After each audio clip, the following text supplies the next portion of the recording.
Thank you so much for joining me today for this virtual Ocean Pavilion interview. I'd like to start with a round of introductions. So I'll quickly introduce myself and then I'll ask you to introduce yourself before I give a brief background on the virtual Ocean Pavilion and essentially why we are meeting here today. So my name is Charlene Desouza and I will be conducting the interview today. I'm a growing marine science communicator aiming to make marine science and ocean conservation more accessible to wider audiences, primarily through scientific storytelling.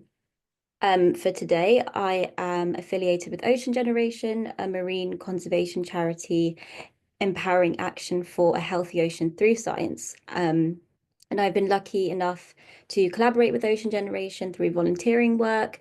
I've hosted virtual talks with them on ocean literacy, and I've also had the opportunity to join them at national events in the UK to promote positive action around tackling ocean threats and addressing marine challenges. So that's how I am able to be here talking at the Virtual Ocean Pavilion, which is super exciting. So that's enough about me. Anna Marie, would you like to introduce yourself and what your role here is at COP30? Thanks, Charlene. It's really nice to meet you. I'm Anna Marie Laura. I'm the Senior Director of Climate Policy at Ocean Conservancy. So I'm heading to COP30 as the head of the Ocean Conservancy delegation, but also one of the important roles we play is as a member of the action agenda, so developing what civil society has to contribute to COP30 and the outcomes.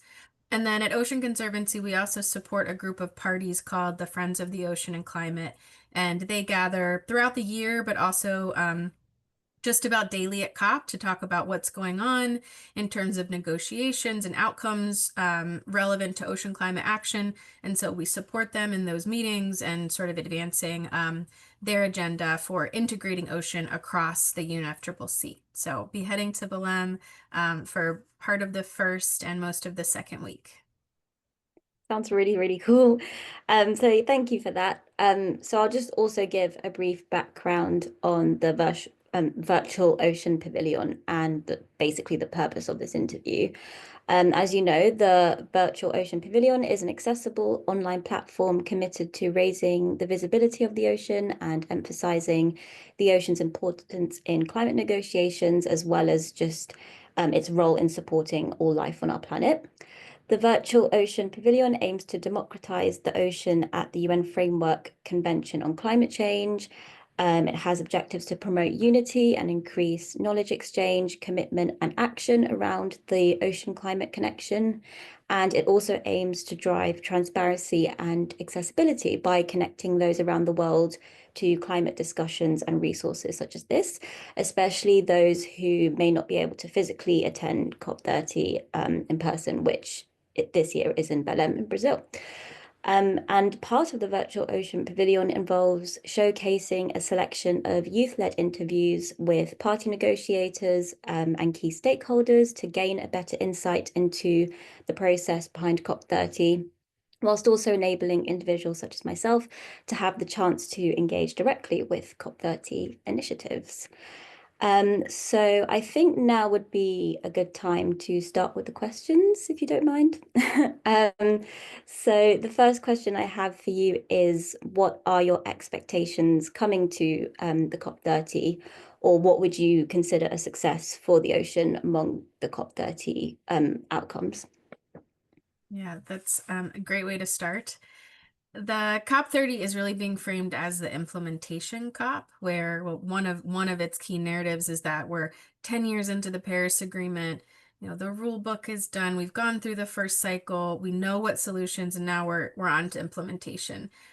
So one of the things that good looks like for the ocean community is making sure ocean solutions are centered in that narrative and how the ocean can contribute to your national climate plans, to keeping the spirit and the promises of the Paris Agreement alive.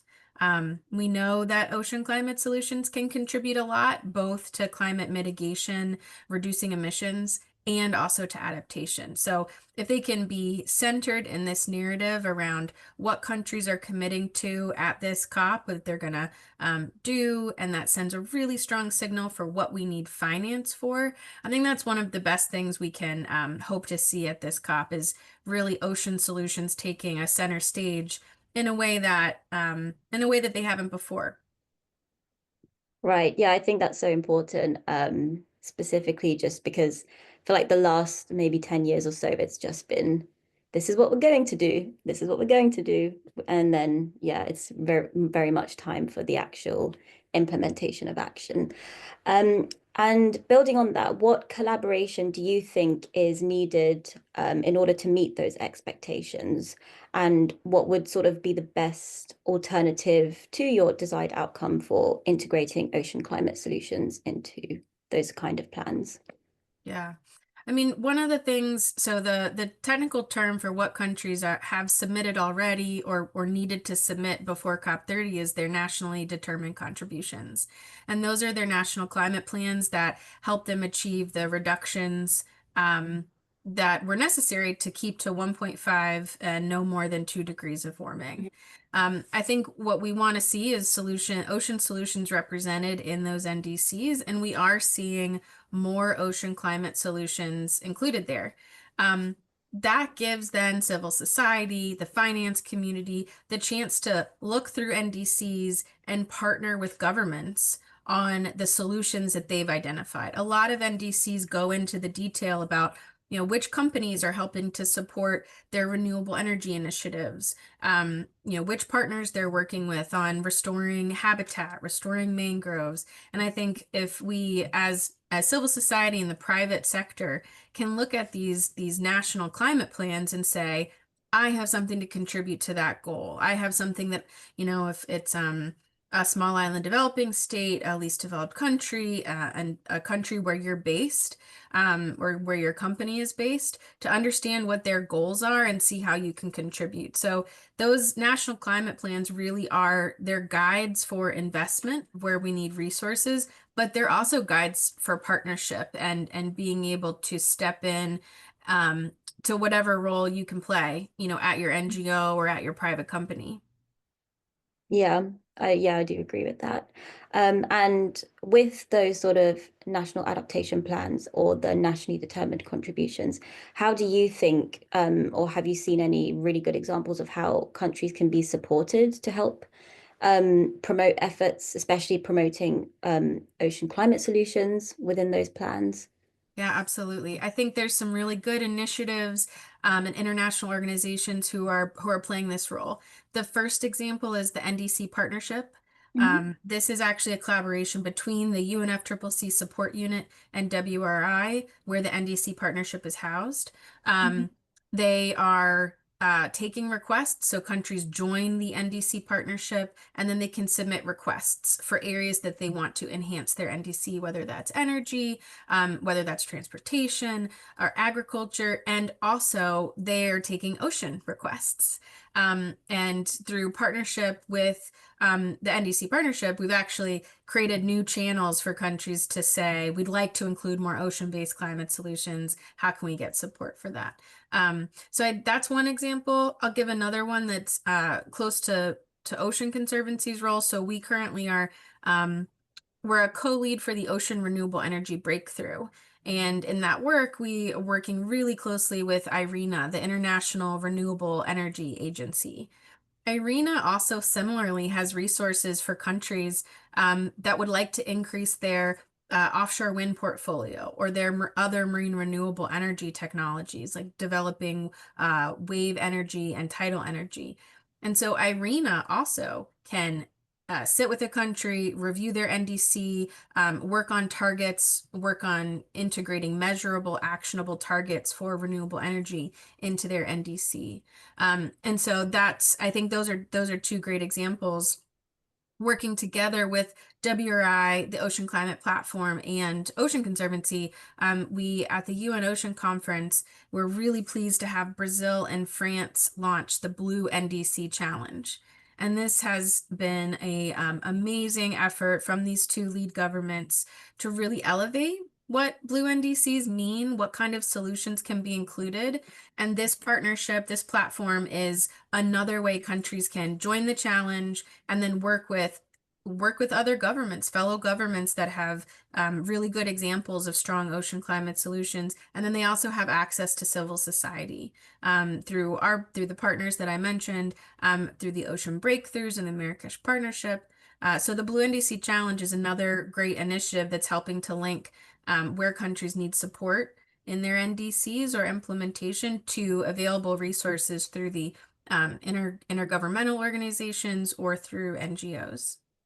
Wow, I had no idea that was like going on behind the scenes. That's yeah, that's quite inspiring. Are there like specific, have you seen like patterns or trends with countries that are sort of more sort of open to sort of collaborating with this sport? So maybe countries who have a greater amount of maybe blue carbon ecosystems and they rely on those in comparison to maybe landlocked countries who don't have that much access to sort of the coastal sort of resources.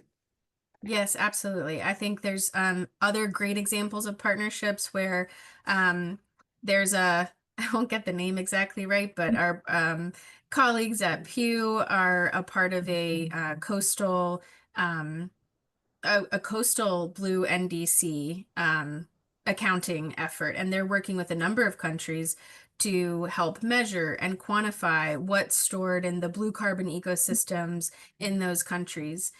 Jamaica comes to mind as one of the countries that they're working with, and how Jamaica's efforts have really been enhanced by working with civil society to measure and quantify and then integrate into accounting and national climate planning, what is stored in their blue carbon habitats. So I do think it is, again, those national climate plans and the countries themselves taking the lead on what their resources are, what they would like to, which ocean climate solutions they would like to see really help achieve their climate goals, whether that's ocean renewable energy, whether that's decarbonizing shipping, protecting blue carbon. When the countries take the lead on setting their priorities, then civil society and the private sector can come and support them on those initiatives. And the NDCs, the National Adaptation Plans, again, are really good places to look for those opportunities. Right, yeah. And do you think that work sort of helps drive more specifically maybe the ocean and climate change dialogue in sort of helping provide that regular knowledge exchange between countries and relevant stakeholders on sort of the lessons that they've learned or challenges faced, and even just opportunities to strengthen that ocean-based mitigation or adaptation action? Yeah, absolutely. The Ocean and Climate Change Dialogue is still the only official place that we have ocean climate nexus on the UNFCCC calendar, Mhm. so to speak. So the dialogue is held every year. It's mandated to be held every year. And we've now gone through a full cycle. So when the dialogue was created, it occurred, and then it actually got some more process around it where we have a set of co-facilitators for the dialogue, and Mhm. they are in place for 2 years. And the dialogue has to have focal areas. So we saw the co-facilitators, Canada and Chile, for the first 2 years, did an incredible job structuring dialogues that had thematic focuses. So we saw each of the dialogues really showcase the examples coming from government and civil society, just like you talked about in a few areas. Marine and ecosystem conservation was one of them. Um, uh, Food and aquatic systems was another one. So the, blue foods and resilient fisheries, that was another one. And so in those dialogues and conversations, countries exchanged information, civil society got to hear about their priorities, and it was wonderful. I think what we saw this year with a new set of co-facilitators in Brazil and also Belgium. So the EU and Brazil are, well, Belgium and Brazil. Um, Mhm. are the co-facilitators right now, and they did a wonderful job selecting topics that actually connect to the negotiations that are going on. So the Mhm. dialogue topics this year were about NDCs. So NDCs were due this year, and they talked about them. Countries talked about what's going into their NDCs, and then the global goal and adaptation. And that's also an outcome that's being negotiated right now. So at COP30, we will see pretty important decision around how to measure if we're succeeding on our adaptation goals by Mhm. adopting some indicators. So Right. those being two of the topics that were discussed really roots then in what's going on with negotiations and the cycle of the Paris Agreement. And that helps then to integrate ocean across the UNFCCC into Hmm. like the processes of the UNFCCC. Right. Yeah. And I think, yeah, that ties in just so well with how one of the main outcomes for these COP30 negotiations is to just have that general integration of nature-based solutions, and definitely having more of a spotlight within the ocean climate sort of sector. I definitely think it's good that things like the ocean and climate change dialogue are definitely um, working more on getting that out there. And just to lead on to the more scientific side of things, what are you doing within your work specifically with Ocean Conservancy to ensure that science is an integral part of your ocean climate action? Yeah, absolutely. So at Ocean Conservancy, it is really important that all the solutions that we're promoting are all the solutions that we're promoting are actually rooted in science. So we're not Mhm, promoting any solutions that aren't scientifically proven to help with climate mitigation or climate adaptation. And that means that they're proven solutions. And then the other really important thing is that the science tells us that they can be done responsibly. So mhm, one of the reasons to promote these mitigation solutions is we know we have to reduce emissions to reduce the effects of climate change and protect the ocean. But it's not just any solution at any cost, right? They have to be able to be done responsibly and protect the marine environment. And so one of the things that we're also focusing on is the science of how to do that. mhm, That's really important for advancing offshore wind energy. So what's the best available science for how to reduce interactions with marine wildlife? mhm, Whether that's seabirds or marine mammals or fisheries, the same for other forms of energy and particularly for shipping too. I mean, green shipping can have so many benefits for the marine environment when it comes to less pollution, less air pollution, less water mhm, pollution, also reducing noise. So, what's the best available science for a transition we need to make for cleaner energy that also helps reduce underwater noise that, can really negatively impact marine wildlife like marine mammals? So, I mhm. think it's the science of what we need to do to reduce climate change, but it's also the science that's going to tell us how we do this in the best way possible to protect the ocean. Right, yeah. And I also think with that is most people sort of see science as a set truth rather than a process that's ongoing, an evolution where things are changing. So I just wanted to ask out of curiosity if your approach with that also sort of accommodates for the fact that the science is changing and that something that you're rooted in at one specific point could be maybe turned on its head when more research or more insight comes down the line. I don't know Yeah, if there's any like absolutely. specific I examples. Yeah, I can give a example that I think when it comes to offshore renewable energy. So, you kind of go through this hierarchy of steps to be able to reduce impacts in any, in the land, on the ocean, any environment that you're working in. And obviously, the first step is like n- avoid those impacts in the first place. So we really don't want renewable energy sited in our most critical habitats Mhm, for coastal species, for marine wildlife, et cetera. We want to avoid those special places that are hubs for biodiversity or endangered species, for example. But then after you avoid those most sensitive places and you've ended up in an area that's more suitable, now how can you mitigate any further impacts? So what can you mhm, do to reduce the impacts that you have? And then if you're still going to end up with some impacts, that is the nature of working and building things or installing things in a marine environment, then how can you adapt?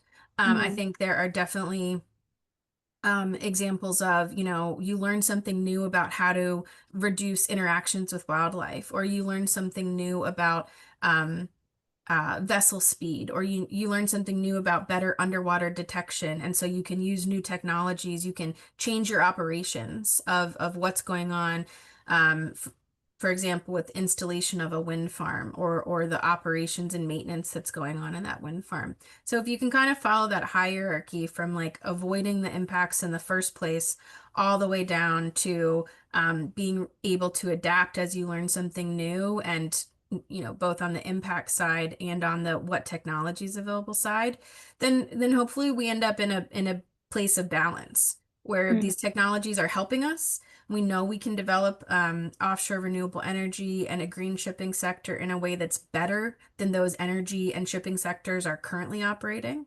Um, and we can reduce emissions and protect the ocean from climate change. So in a lot of ways, hopefully, by being adaptable, Mhm. we don't slow down too much. We need to make these transitions right now, but Mhm. then being able to adapt as we learn more so that it can be done as responsibly as possible is really important. Yeah, so like having a very like rigid yet flexible approach. And that also does sound like a bit complex. So I was also wondering if that's like one of the barriers to incorporating coastal and marine ecosystems or their solutions into climate discussions, or if there are any other barriers that you think could potentially sort of negate those discussions. Yeah, I think this is all of the ways that we're going to reduce climate change at this point are a little bit complex. I Mhm. think that one thing to remember is the two industries I was just talking about, for example, offshore energy and shipping industry. We're already doing that. We're already taking fossil fuels from the ocean. So we already have huge energy production going on in the ocean. We're just not thinking about the ocean as a source of renewable energy. And the Mhm. same for shipping. We have a huge shipping industry that's the backbone of the global economy.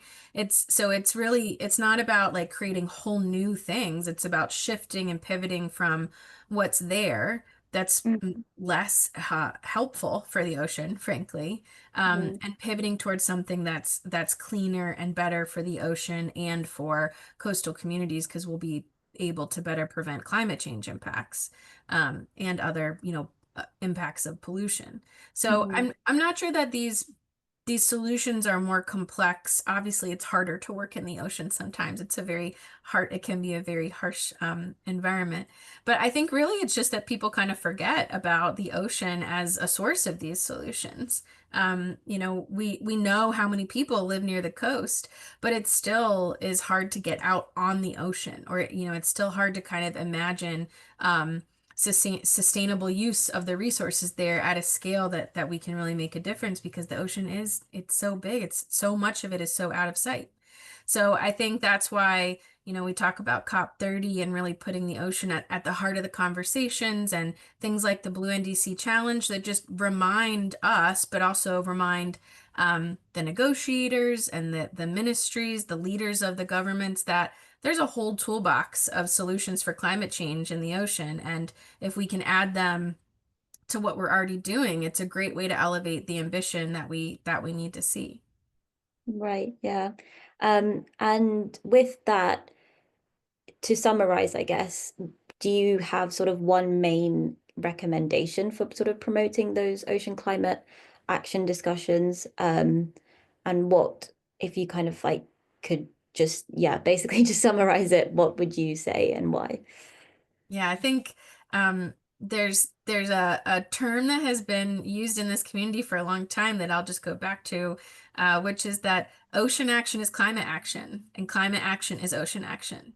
And we can't forget that all of the work going on at COP to reduce emissions in every sector helps the ocean. So Hmm. all the work that's being done to reduce methane or reduce transportation emissions, like we have to do that to protect the ocean because climate change is having these really serious impacts. And Yeah. then when we protect the ocean and we conserve its resources, it is a climate stabilizer. It helps regulate and absorb heat and it takes down carbon dioxide. And the healthier and more resilient the ocean is, the more it can help us. And so now the piece that we need is really like what other solutions can we get from the ocean and putting them at the center of the conversation. It's very similar to lots of other global policy discussions. where if we can put the focus on the ocean, then you'll get the policies you need, you'll get the resources for implementation, and you'll get the finance that's Mm. needed. And if we can really close these implementation and finance gaps for ocean solutions, we'll be further ahead in ending or preventing, I guess, a climate catastrophe. We know we're locked in to some impacts right now, but we still can prevent, a climate crisis. And I think that's it's doable if we can remember to use the ocean solutions that we know right now are available. Right. Yeah. I think I really like that you said that, because I think one key thing is just sort of emphasizing the interconnectedness of it all, and using that as a way to sort of create a baseline for a holistic approach to these things. So yeah, well, those are all the questions I have for you. Is there anything else that you'd like to add or ask or anything? I would just, thank you for doing this. I think what the virtual ocean pavilion is doing throughout COP to bring in folks to give a readout and talk about what's going on the ground is so important because the discussions that will happen in Belém and like the vibe Yeah. of how ocean is represented and what's going on and is it collegial? What are the governments doing and saying and how do people feel when they're there? Is really important to what the whole world does coming out of these meetings. And so I think that it's great the pavilion is helping to connect people who can't be there to what's going on and vice versa, reminding the people who are on the ground that there's a lot of people depending on them, paying attention. So hope everyone takes that sense of urgency and the emphasis that we need to deliver into Belém and into COP. Right. Yeah. Yeah. So yeah, that's all that's all I have to say. Thank you so much again for your time, for speaking here today. I definitely think this conversation is very valuable. Yeah. Thank you, Charlene. Great to meet you. Thanks for doing this. Nice to meet you too. Thank you.